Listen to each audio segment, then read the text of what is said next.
Ya, sekarang distosia bahu.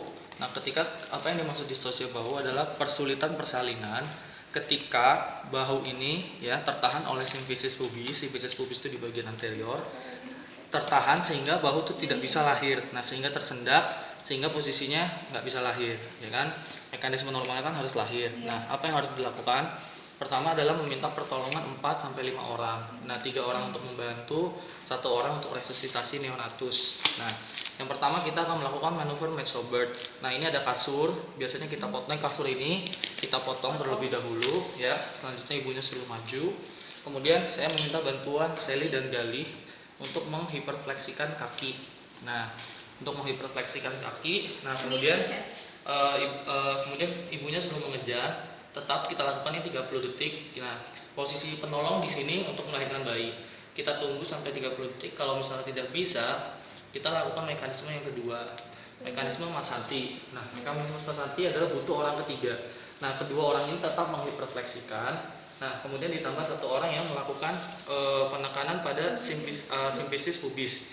Ya, ingat yang ditekan adalah simfisis pubis, bukan fundus uterus. Nah, kita lakukan itu. Nah, di sini sudah ada yang simfisis pubis, penekanan simfisis pubis, ya, penekanan simfisis pubis. Gali ini menghiperfleksikan. Nah, hiperfleksikan simfisis pubis. Nah, posisi kita seperti ini, ya. Kalau misalkan tidak bisa juga, kita lakukan mekanisme Rubin. Mekanisme Rubin itu adalah jika bahu anterior tidak masuk. Nah, yang pertama kita lakukan adalah sini. Misalnya bahu sini ya, ini kan pars anterior, ini mekanisme Rubin. Nah, ini pars anterior, ini pars posterior.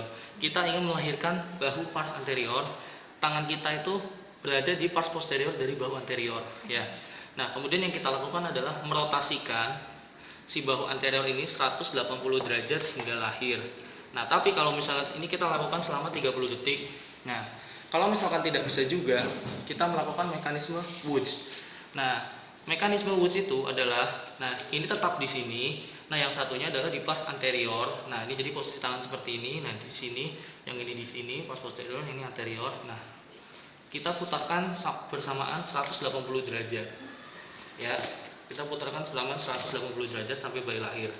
Nah, kalau misalnya bayi tidak bisa lahir juga, ya kita sudah lakukan 30 detik. Kita masuk mekanisme Schwartz. Mekanisme Schwartz adalah kita masukin tangan, ya, ke misalnya mau melahirkan nih, melahirkan dengan cara mengeluarkan tangan dengan menyapu muka terlebih dahulu. Nah, caranya adalah kita masukkan tangan ke fossa antecubital. Nah, fossa antecubital itu di sini. Nah, fossa antecubital sini, ya. Nah, ini tangan satu. Nah, ini kita fleksikan seperti ini caranya. Kita fleksikan seperti ini caranya. Terus kita pegang, setelah fleksikan ke bagian dada, kita pegang si pergelangan tangannya. Kita pegang pergelangan tangannya sampai menyapu muka. Nah, sampai menyapu muka ini biasanya lahir. Nah, tapi kalau misalnya tidak bisa lahir juga, kita pertimbangkan untuk episiotomi. Episiotomi itu adalah menggunting perineum untuk memperlebar jalan lahir. Nah, tapi kalau misalnya tidak bisa juga, kita melakukan mekanisme Gaskin. Gaskin itu adalah di mana posisi ibu itu menungging. Coba kalian. Nah, posisi ibu itu menungging dengan mengharapkan bantuan gravitasi supaya bayi lahir. Tapi tangan kita tetap melakukan mekanisme si Rubin tadi, ya, yang memrotasikan bahu. Merotasikan bahu. Nah, kalau misalkan tidak bisa juga, kita lakukan kleidotomi. Nah, kleidotomi adalah memotong akromion atau memotong clavikula dari si bayi, akromionnya, sehingga dia tuh pas terhadap intertrochanternya tuh sesuai, jadi bisa masuk dan bisa lahir. Tapi kalau nggak bisa juga, kita patahkan simfisis, tulang simfisis ibunya, yaitu adalah simfisiotomi. Nah, kalau tidak bisa juga, kita masukkan kembali kepala pasien, kepala janin ke dalam rongga pelvis ibu. Nah, ini namanya mekanisme Javanelli. Nah, ketika sudah masuk, kita langsung SC. Udah.